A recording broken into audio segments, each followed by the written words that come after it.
It was an era that will never be forgotten, the era of the big bands. It started in the late 1930s and continued until the end of World War II. Never have so many musicians achieved such prominence at one time and created music so exciting, so lasting, that it is still enjoyed today, some 30 years later. If you followed the bands, as I did, you'd recognize the theme song in an instant, as some late-night radio program blared forth the music of a live band from some hotel or ballroom in America. This was one such theme song.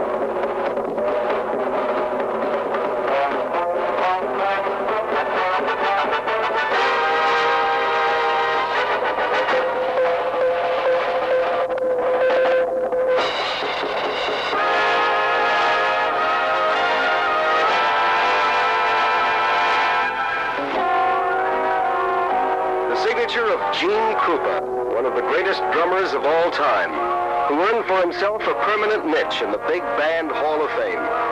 No one who ever saw him play will ever forget him, chewing gum, grimacing, and enjoying every beat. That was in the 30s. But Gene's story started long before that, in the mid-20s. Gene, you started out in the music business as a teenager, isn't that true? That's quite true. I started to play drums professionally at the age of 13.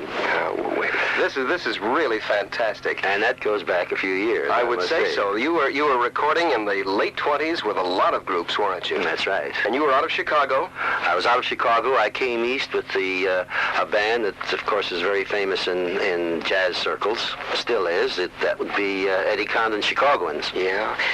Did you play? You must have played at speakeasies. Oh, of course. In one way, we of that era were a lot luckier than the kids of today because, of course, there was more live music, don't you see? Sure. They were given more opportunities to stretch out, don't you see? Sure. Were people dancing in those days? Oh, yes, they were. And even to this day, when I hear kids play far-out solos, I always look for one thing. I always want to know whether they can dance to it or not. Yeah. And if they can't, in my opinion, it's not a real good solo. Yeah. You know, there are a number of strange groups today. I mean strange by the names of titles. There are groups like the Kinks and the Barbarians and so forth. But when you recorded, Gene, in those sane days, you didn't have anything like that. You recorded with such dignified groups as Miff Mole and his Molars, Barbecue Joe and his Hot Dogs, and the Charleston Chasers, just to name a few. Who's your hot shots? Yeah, there's another. We have a group lined up for you right now. We're going to take you back about 35 years or more for the Mound City Blue Blowers. What was a blue blower? Well, actually, a blue blower was a band who played the kazoo. And people that are listening now don't know what a kazoo is. You can get the same effect by taking a piece of tissue and putting it over a comb. And this Red McKenzie used to do that. Now, the Mound City Blue Blowers were quite famous in those days. And as I recall this date, I can name two pretty important guys on it, namely Coleman Hawkins and Glenn Miller. Yeah? Let's listen. Let's go back about 37 years.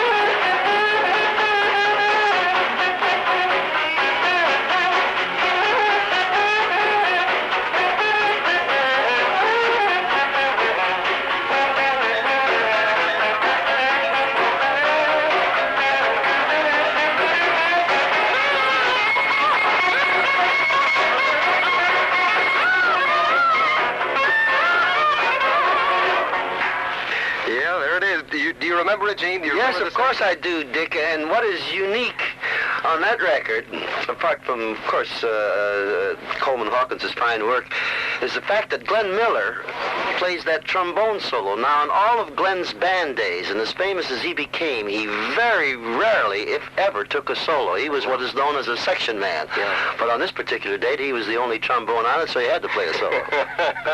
You played with some other great names, including the legendary Bix Beiderbecke. Of course. Bix Beiderbecke, I did recording dates and jam sessions with him. Of course, I was very honored to be chosen to play drums on these dates. I think they were under the direction of Hoagie Carmichael. Yeah, well, did he have a band, or was this something that he would assemble for the recording session? This would just be assembled for the recording session. Yeah. Hoagie had already attained stardom as a songwriter, Stardust, of course. That's right.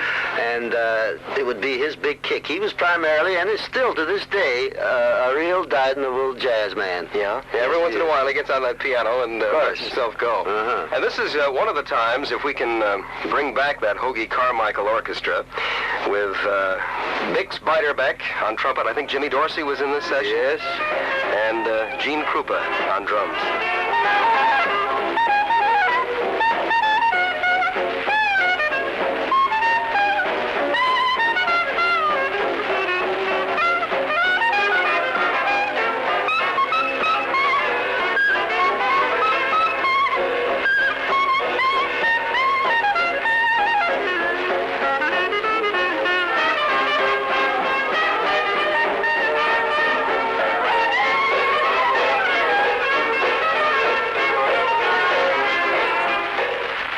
Got that last word in there, didn't you? Oh, yes, that symbol was in there, the period. There's a story about you, Gene, and I want to find out if it's true or not. In the old days of recording, the very early days, before your time certainly, a drummer was limited as to what he could bring into the studio because the equipment was not sensitive enough to record it, and many times the needle would be knocked right off the disc if a drummer, hit the cymbals too hard or whatever. So when you came in with all of the equipment. This is the story that I've heard, and the engineer looked at you and said, "What are you doing, building a house?" Is there truth to that story? Quite. This is one of the first record dates I made back in Chicago with the Mackenzie Condon group. And the recording engineer said, "Well, what's the bass drum for?"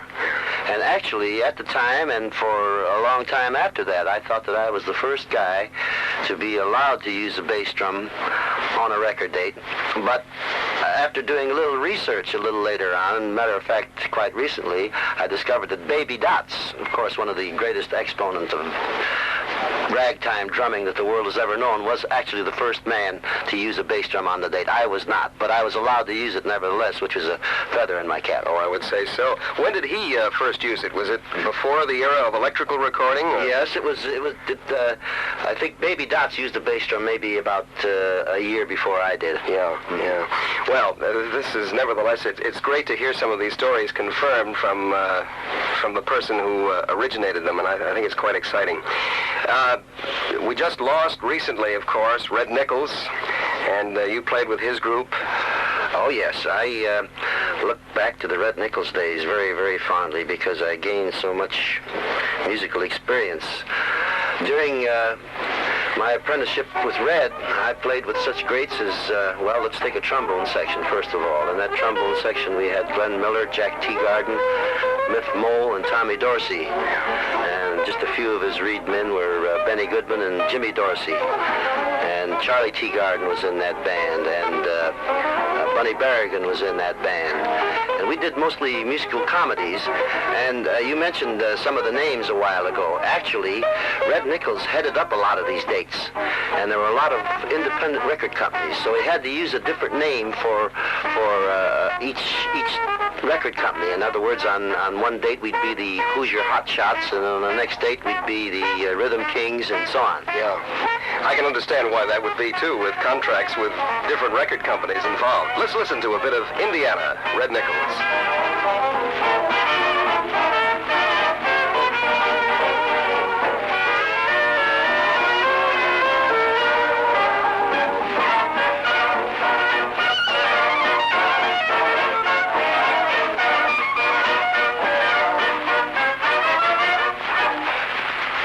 Well, you know, the reason we're playing playing some of these early recordings, Gene, is that a lot of people have the misconception because you looked like a kid in the mid-30s when you joined the Goodman Band that you were discovered by Benny. This is not true. You had No, of course. tremendous reputation before that. Benny and I worked together in Chicago, both in short pants, knickers. Yeah.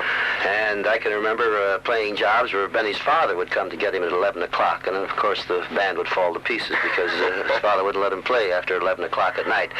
At that time, Benny Goodman started to make a little noise around Chicago playing with the Benny Pollock Band. And my next association with Benny Goodman was on the Red Nichols Band. We just talked about that a moment ago.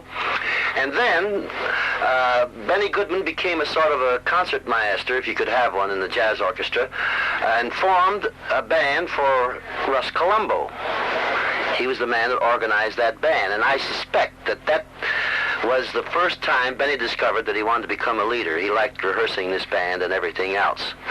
And we worked on Russ Colombo's band for about a year together. And now, did you do any recording dates with Russ? Oh, yes. Yeah. I did some with Russ. I can remember Street of Dreams and tunes like that. You call it Madness, I call it Love. And that, too, was a very happy association because most people know and knew Russ Colombo as a great singer. He was quite a violinist, too. He's a pretty good musician. I'd never realized that until this minute. Of course, that's a sad chapter in musical history because he was taken from us at such a young age. Oh, yes. I think about 24, 26, something like that. But a very great talent, nevertheless. Well, when did you join the Goodman Band that we know? Well, the Goodman Band that you heard so much about, the one that sort of made America music conscious again, because we were in a state of apathy there for a long while, you know. People just didn't seem to care about music. And what with Goodman's success, a general reawakening happened to the musical world. Even the symphony halls had better crowds as a result of Goodman's success. I joined Benny in 1934. I came to him from Buddy Rogers' band. Now, the band really didn't achieve the popularity that we think of with the Goodman Band until about 35 or 36. I would say 36 is when it hit real hard, yes. Yeah. And then it kept building until that night in 1938. At Carnegie Hall. Yeah. Let's go back to that Very good. night, huh?